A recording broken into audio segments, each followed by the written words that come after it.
dapat natanggapin dito? Ano yung 5 kapag-uugali mo na wala sa kanila, pero ikaw meron ka? Ay, karapat-dapat mo kong tanggapin kasi ganito ako eh.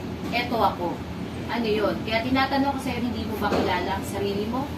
Kilala po. Oh, kilala mo pala eh. Ano yung karakteristik mo na bakit kita tatanggapin dito? Yung masipag naman po. Masipag naman, so ibig sabihin hindi ka sigurado kung masipag ka. Hindi po, masipag po. Tapos, ano po ma'am? Yung ano ba, totoo? Nandito tayo para sa katotohanan. Hindi natin kailangan magsinungaling. Kilala, alam ko kapag nagsisinungaling. Ha? Okay. Ano ma'am, laging ano ma'am? Laging?